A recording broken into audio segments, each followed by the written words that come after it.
성남FC 의혹 제2의 대장동. 네, 최근 국민의힘에서는 이재명 후보의 성남시장 시절 성남FC 후원금 관련 의혹을 집중 제기하고 있습니다.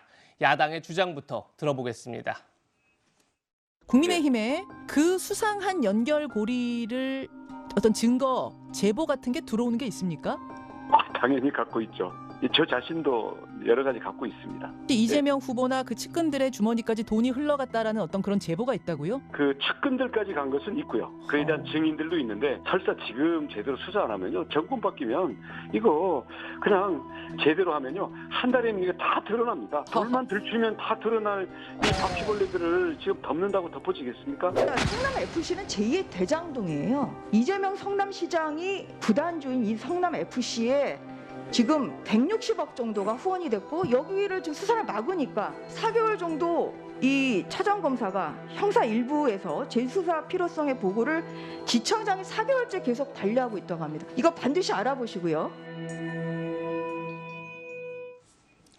야당과 언론에서 제기하고 있는 성남FC 의혹의 의문점을 저희가 세 가지로 정리해봤습니다. 첫 번째는 검찰총장이 자금 추적을 막았는지 이 여부고요. 두 번째는 성남지청장의 수사 문개기 의혹이 있고요. 마지막은 이재명 후보 측근들이 자금 세탁을 한 것 아니냐 이런 의혹까지 제기되고 있는데요. 하나씩 짚어보겠습니다. 첫 번째, 검찰총장이 자금 추적을 막았는지부터 살펴보겠습니다. 네, 박하영 차장검사 최근에 사직을 했죠.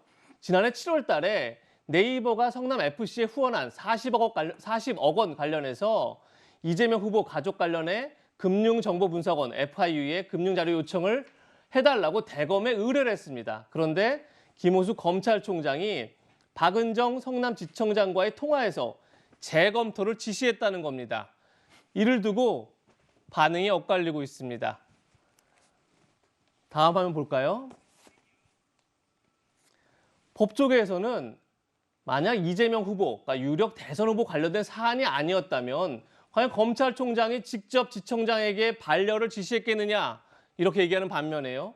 대검에서는 검찰총장이 적법 준수 차원에서 당연히 해야 할 수사 지휘권 행사다 이렇게 서로 다른 입장을 보이고 있는데요. 최혁진 변호사님, 네네. 검찰총장이 지청장에게 연락을 해서 금융 조회를 직접 반려했다. 이것이 문제가 되는 건가요? 아닌가요? 제가 봤을 땐 굉장히 이례적이라고 생각을 합니다. 지금 대장동 관련해서 여권에서 계속 주장을 하는 것이 돈의 흐름을 따라가야 되는 거 아니냐. 다른 것보다도 왜 그걸 안 하느냐. 왜냐하면 뭐 돈이 50억 클럽이나 해가지고 그렇게 이야기가 되지 않습니까? 마찬가지로 성남FC 관련해가지고도 돈의 흐름을 따라가는 게 지극히 정상적인 것인데 그렇다라고 하면 제일 중요한 게 FIU에다가 조사를 하는 거거든요. 그거는 뭐 일상적으로 이루어지는 거기 때문에 굳이 총장이 여기에 대해서 관여할 필요가 없는데 그럼에도 불구하고 지청장에 이렇게 전화까지 해서 결과적으로는 더군다나 FIU에 의해 가지고 이게 자금 추적도 되지 않지 않았습니까? 지금 뭐가 문제가 되냐면요. 재벌 기업들이 성남FC에다가 돈을 지급한 것은 이렇게 지원한 것은 사실은 제3자 뇌물죄일 가능성이 굉장히 높습니다. 옛날에 어떤 판례가 있었냐면 공정거래위원장이 어떤 재벌 기업에게 이야기해가지고 자신이 다니던 절에다가 10억 원을 시주하게끔 한 적이 있었어요. 예. 그래서 그때 그 공정거래위원장, 전직 공정거래위원장이 구속까지 됐었거든요. 그런데 이번 케이스도 굉장히 유사한 거 아니냐.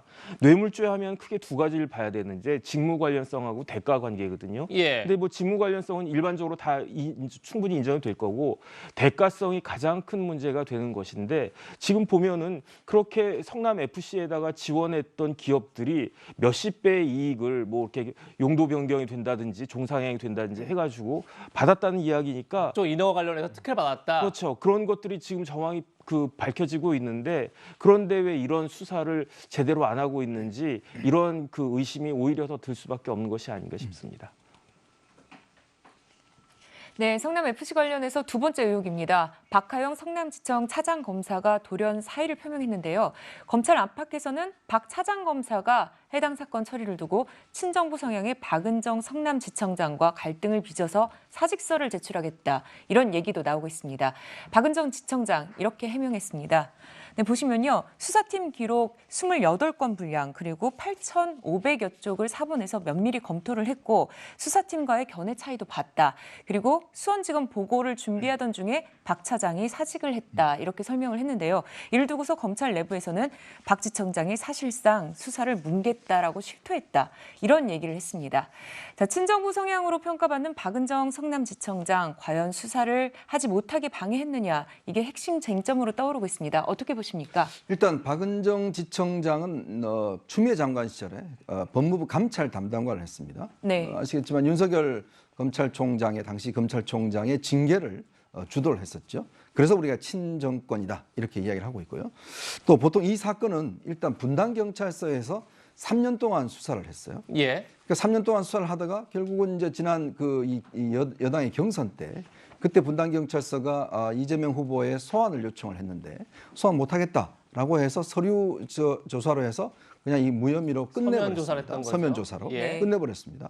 그럼 보통 지금 이제 이 검경 수사권 조정으로 인해서 검찰이 수사 종결권을 갖고 있어요. 근데 문제는 이제 고발인이 이의 제기를 하면 검찰에서 다시 재심사를 할 수가 있습니다.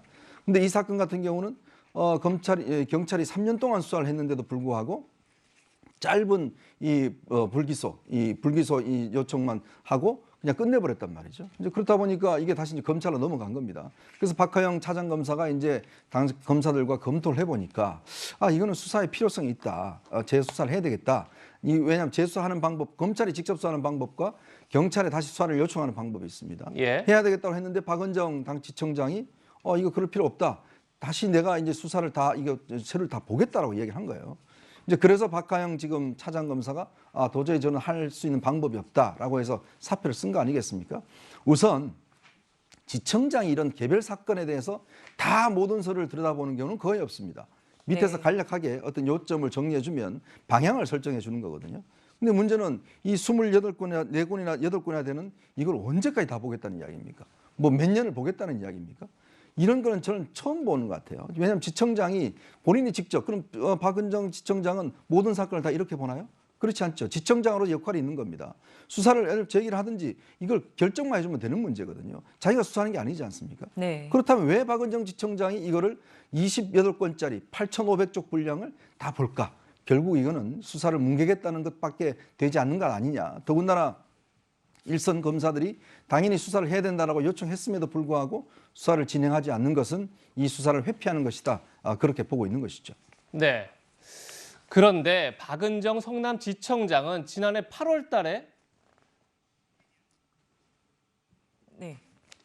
금융정보분석원 FIU 자료 요청 시 지청장의 결재를 받도록 위임 정결 규정을 바꾼 것으로 또 알려지고 있습니다.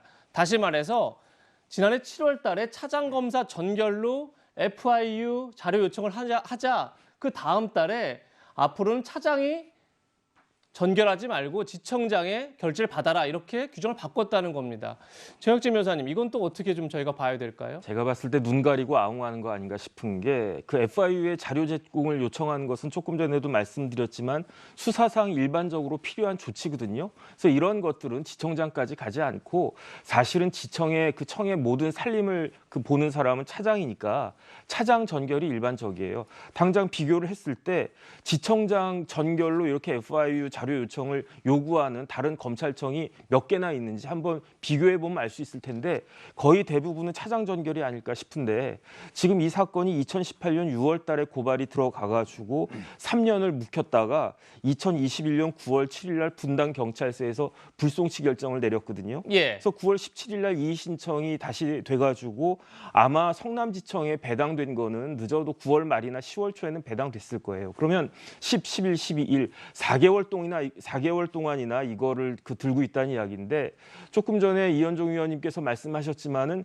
8,500페이지가 굉장히 많아 보여도 뭐 이게 독일어 원서도 아니고 뭐 며칠이면 그만 충분히 볼 수 있는 거거든요. 왜냐하면 형사사건 기록이라고 하는 게 이렇게 두꺼워 보여도 실질적으로 필요한 거는 뭐 한 200~300페이지면 충분할 거고 그다음에 박은정 지청장 20년 넘게 검사한 사람이 뭐가 핵심이고 뭐가 중요한 건지 다 알 수 있는데 더군다나 이게 박은정 지청장이 자기가 주임검사인 게 아니고 주임검사, 부장검사, 차장검사 거쳐가지고 자기한테 저희한테 와 있는데 이거를 3, 4개월씩이나 이걸 묵혔다라고 하는 것은 사실은 수사를 계속 지연시키고 뭉개려고 하는 의도로밖에는 보여지지 않는 것이 아닌가 지금 그런 의심이 들 수밖에 없습니다.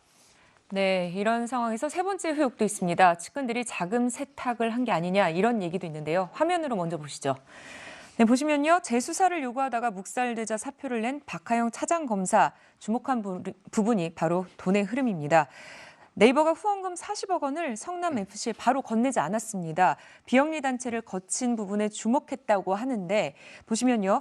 비영리 단체에 우회적으로 기부를 한 겁니다. 네이버는 희망살림에 돈을 건넸고 이 중에 1억 원을 제외한 39억 원이 성남FC에 전달됐다. 이렇게 전해지고 있습니다. 네, 이렇게 자금 흐름이 좀 이렇게 바로 가지 않고 거쳐갔습니다. 어떻게 보십니까? 이게 2015년 5월에 계약을 맺었다고 해요. 그러니까 네이버, 그러니까 기업하고 그다음 비영리단체 희망살림하고 FC하고 계약을 맺었는데 이게 예. 성남시에서 롤링 주빌리라고 빚 탕감 프로젝트라고 합니다. 아마 이제 빚을 많이 갖고 있는데 자영업자들이 어려움을 겪을 때 그걸 좀 지원해줘서 탕감 받도록 하는 프로젝트를 진행한 것 같아요. 예. 그러면서 네. 이 세 단체가 협약을 맺어서 그 협약을 맺어 공익 캠페인 홍보를 하자는 것이고요.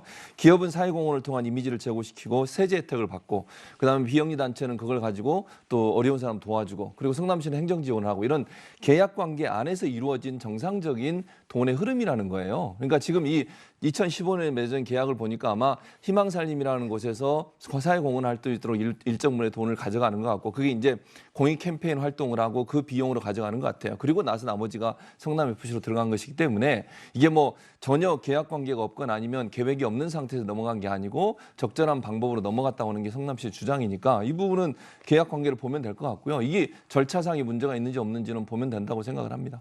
예. 네. 근데 아직까지 용처가 지금 확인되지 않고 있는 그런 상황인데 당시 성남FC엔 이 후보의 측근들이 줄줄이 포진해 있었다. 이런 대목도 논란이 되고 있습니다.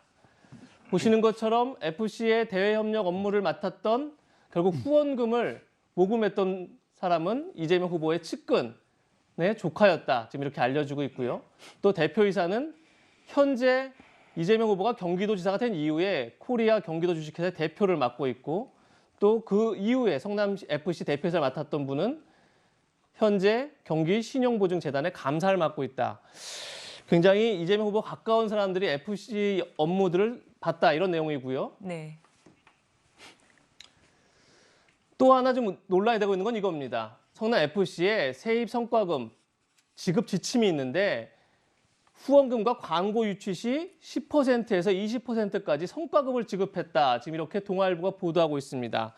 최혁진 변호사님, 그러다 보니까 성남FC에 들어온 후원금이 2015년부터 17년까지 160억가량 되는데 만약에 성과급으로 10에서 20%를 지급했다 그러면 뭐 16억에서 한 32억까지 그 돈이 도대체 어떻게 지급돼서 어떻게 쓰는지 알지 못한다. 결국은 측근들을 통해서 자금 세탁을 한 것 아니냐 이런 의혹으로 번지고 있는 것 같은데 어떻게 보십니까?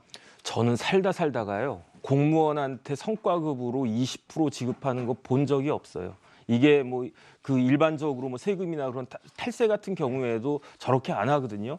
일반인도 아닌 공무원한테 어떻게 성과급을 지급합니까? FC를 공무원이라고 볼 수 있을까요? FC 직원. 아니죠. 예컨대 예. 이제 성남시 거의 그 공기관이니까. 예. 네. 그런데 사실은 조금 전에도 말씀드렸지만은 성남FC에다가 재벌 기업들이 그 지원한 것도 제3자 뇌물죄가 될 수 있는데 예. 그런데 더군다나 그때 성남FC 구단주가 이재명 시장 아니었습니까?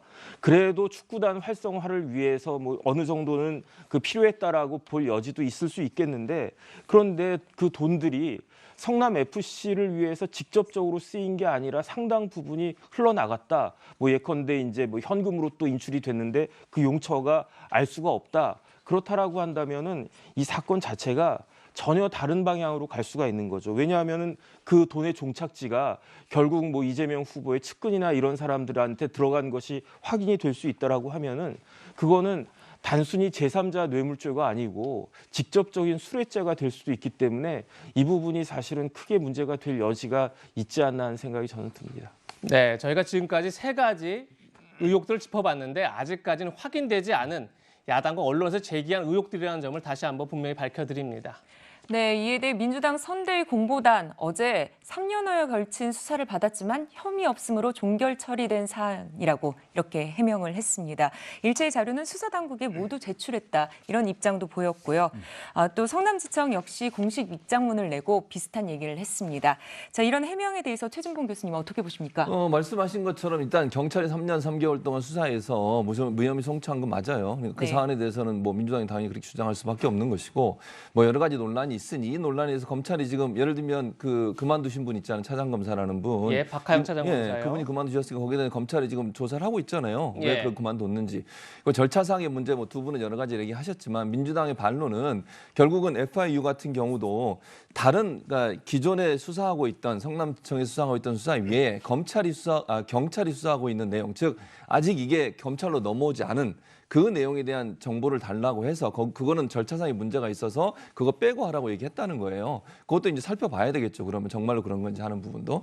그리고 이제 물론 그 박은정 지청장이 전부 뭐 살펴봤다 하는 부분도 물론 그게 이례적일 수 있다는 비판을 받을 수는 있겠지만 반대로 얘기하면요. 검사가 밑에서 조사하는 내용이 그 검사가 만약에 저는 그분이 그랬다고 얘기하는 거 아닙니다. 예. 그분이 만약에 어떤 편견이나 아니면 선입견을 갖고 조사하고 있다면 견제할 수 있는 방안에서 검토해 보는 건 저는 맞다고 봅니다. 그거는 그걸 검토했다고 해서 이례적이라고 얘기할 수는 있겠지만 그 검토가 잘못됐다고 얘기할 수 있는 건 아니라고 봐요. 만약에 박은정 지청장이 불법을 행하거나 아니면 압박을 가했다면 그건 정말 비판받아 마땅하고 처벌받아야 되겠죠. 근데 그런 증거가 없는 상태에서 그걸 봤다는 이유만으로 문제가 있다고 얘기하는 것은 저는 지나친 주장이라는 생각이 듭니다. 네. 차장 검사의 갑작스런 사직으로 불거진 성남 FC 사건 의혹 어떻게 진행될지 한번 지켜보도록 하겠습니다.